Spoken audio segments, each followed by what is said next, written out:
Yep, that's me. You're probably wondering how I ended up in this situation. एक सवाल पूछूं आपसे।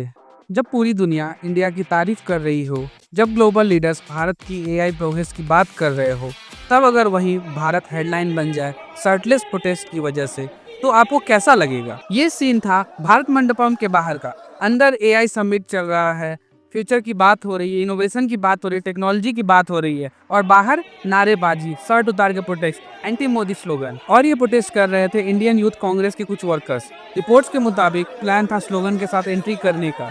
Security ने रोका, डिटेंशन हुआ, इन्वेस्टिगेशन चल रहा है एज पर दिल्ली पुलिस। अब थोड़ा इमोशनल साइड छोड़ो, थोड़ा प्रैक्टिकल सोचते हैं। प्रोटेस्ट करना गलत नहीं है, लोकतंत्र में डिसेंट अलाउड है, लेकिन सवाल ये है प्लेटफॉर्म कौन सा है, टाइम कौन सा है और तरीका क्या है। जब इंडिया एआई लीडरशिप प्रोजेक्ट कर रहा है, जब 3 लाख से ज़्यादा लोग पार्टिसिपेट कर रहे हैं, जब ग्लोबल कैमरास भारत पर फोकस कर रहे हैं, तब अगर हेडलाइन बन जाए shirtless protest at AI summit, तो फायदा किसको मिलेगा? सरकार को नुकसान हुआ या ऑपोजिशन की क्रेडिबिलिटी को?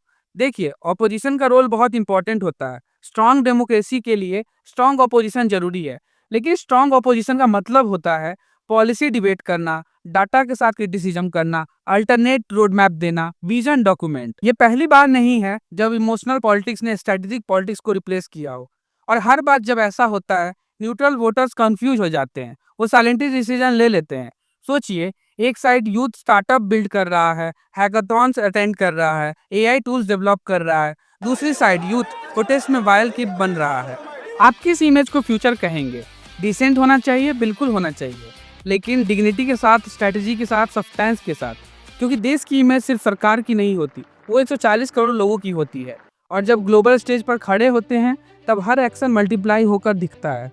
आखिर में बस इतना ही, पॉलिटिक्स सिर्फ अपोज करने का नाम नहीं है, पॉलिटिक्स विजन का नाम है। और जब विजन कम हो जाता है, तब आवाज़ तेज हो जाती है।